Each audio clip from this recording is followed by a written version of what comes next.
Even with a price increase, the Galaxy S24 Ultra proves its worth as one of the best phones, setting new records for a flagship phone in key areas such as battery life, screen brightness, and processing performance. Add to that the slew of helpful Galaxy AI features packaged with the phone, and it's a powerhouse that will actually save you on time. Pre-orders for the Samsung Galaxy S24 Ultra are available right now with its general release date set for January 31. The $1,299 starting cost of the phone comes with 256GB of storage, while upgrading to the 512GB or 1TB models will cost $1,419 and $1,659 respectively. That's certainly not cheap, though it's not the most Samsung has ever charged for a non-folding phone. Remember, the Galaxy S20 Ultra launched at whopping $1,399 4 years ago.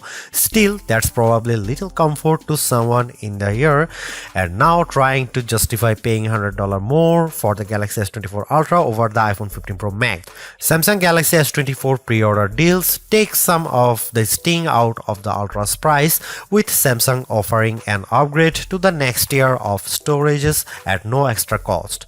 You can also get credit from the Samsung by trading in your current device for a lower price on the S24 Ultra. Look quick and you might not notice the design changes Samsung made to the Galaxy S24 Ultra.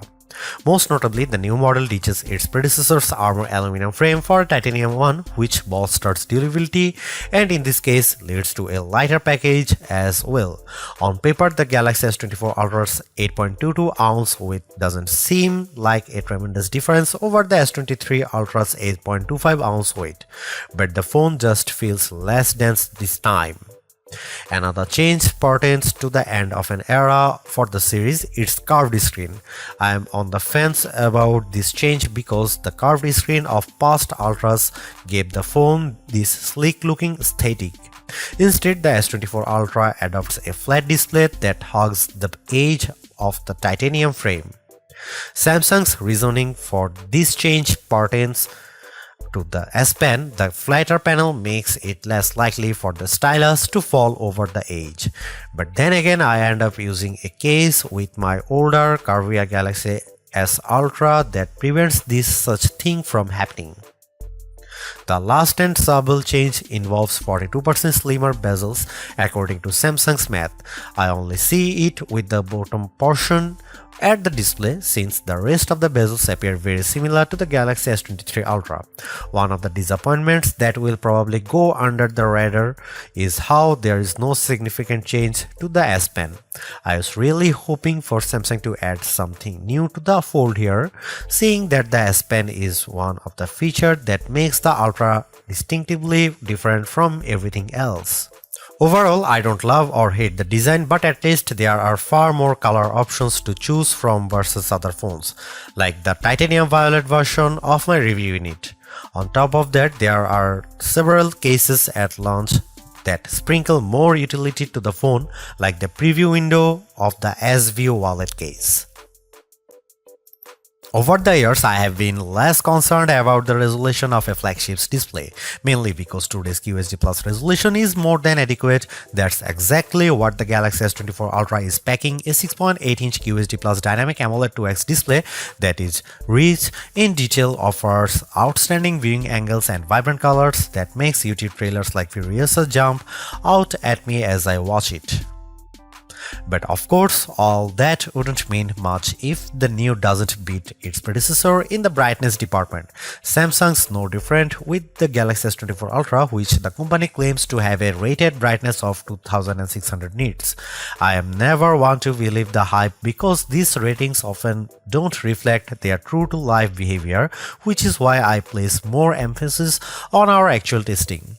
This is where it gets interesting because the Galaxy S23 Ultra reached a peak brightness output of 1225 nits. In our display benchmark testing, it's an improvement to 1353 nits with the Galaxy S24 Ultra in our testing when displaying HDR content. That's fantastic, and I didn't have any issue watching YouTube clips or playing my mobile games outside with direct sunlight beating down on me. Samsung kept the S24 Ultra's display refresh rate to 1 to 120 Hz, which is what I expect from a flagship today. Still, Samsung missed an opportunity to increase that refresh rate to perhaps 144 Hz to further differentiate itself. I am well aware of Samsung's history of throwing novel features into its phones. Remember the eye scrolling feature of the Galaxy S4?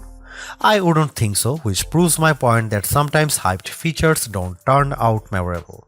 There's very little doubt of AI permeating into everything in our lives, our phone included, which is why Samsung's taking a proactive approach in giving its users access to new capabilities with Galaxy AI.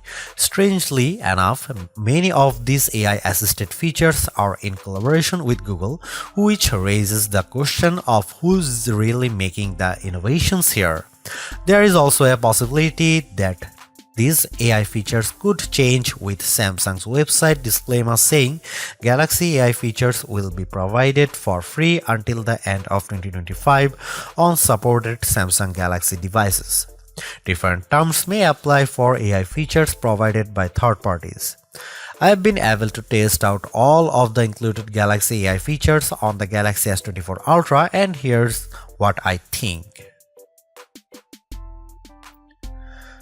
Circle to search. Much like everyone, I find it annoying having to switch between Chrome and say Instagram when I am trying to look up a type of cat from one of many cat Instagram accounts I follow. Circle to search eliminates the need to do this because a long press of the home button initiates the feature and I proceed to circle the object or subject with my finger. Then the corresponding search results page will pop up as an overlay. The best part? I never have to leave the app I am using to search, plus it works in every app. For example, I saw a photo posted by a friend on Instagram of a car that I didn't recognize. With Circle to Search, with the Galaxy S24 Ultra, I am able to select while still being in the app and that it shows me search results on what it could be. In another example, I took a photo of this statue of Bryant Park and Circle to Search is able to not only tell me what it is, but also its location with Google Maps details. Without question, the biggest controversy circling the Galaxy S24 Ultra centers around Samsung's decision to ditch the 10x optical zoom camera of the S23 Ultra for a 5x optical one. That one key spec will cause people to think the new camera setup is technically inferior, but bear in mind that Samsung trades in the optical range for a higher resolution sensor, a 50 megapixel sensor instead of a 10 megapixel one to be specific. The Galaxy S24 Ultra remains a formidable camera phone consisting of a main 200 megapixel camera boasting 60% larger pixels, a 12 megapixel ultra-wide camera, a 10 megapixel telephoto lens with a 3x optical zoom, and that new 50 megapixel telephoto camera with a 5x optical zoom we mentioned above. That camera can still offer 10x zooms by taking a picture and then zooming in as the resolution drops to 12 megapixels. Samsung says that this approach on the S24 Ultra can deliver the same optical quality performance as its predecessor, which doesn't surprise me. We have seen this executed on other phones with excellent zooming results like iPhone 15's 2x telephoto zoom. Before I detail the new telephoto camera and whether Samsung made the wrong decision, I will explain how this phone other cameras perform under different situations along with side-by-side comparisons against the S23 Ultra and iPhone 15 Pro Max.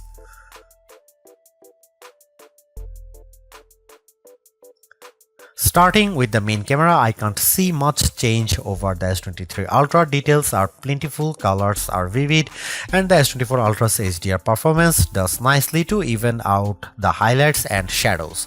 I'm perfectly fine with these results, but in the back of my mind I was hoping for a wider separation from last year's model. Compared to the iPhone 15 Pro Max, it comes down to personal preference. In the shot of the outside auto forum, the iPhone's HDR performance is at peak display when I look how the wooden panels of the front doors pop up out more. The S24 Ultra also appears to have a colder color temperature as well. Here are some camera samples and you can see it.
There is a lot to say about how Samsung's approach to artificial intelligence with the Galaxy S24 Ultra. From my experience, the Galaxy AI capabilities are fairly intuitive to use and save me a lot of time, exactly what AI is supposed to do for us. Features such as circle to search, generative edit, instant slow-mo, and note assist all feel polished, while others such as live translate could benefit from more machine learning. Regardless, the Galaxy S24 Ultra proves that AI is here for the long haul. Yet I am a little disappointed that the Galaxy S24 Ultra camera performance doesn't have the same dramatic improvement I have seen from past updates.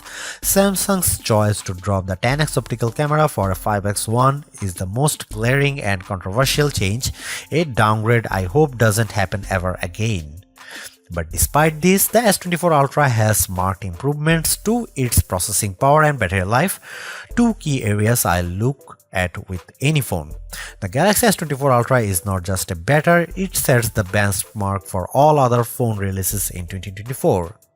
Knowing that the increase in price to $1,299 does complicate matters a bit, given that I feel the majority of its AI features are practical, combined with its performance and battery gains, it's still worth getting the Galaxy S24 Ultra if you are in the market for a super phone or upgrading from a handset that's a few years older.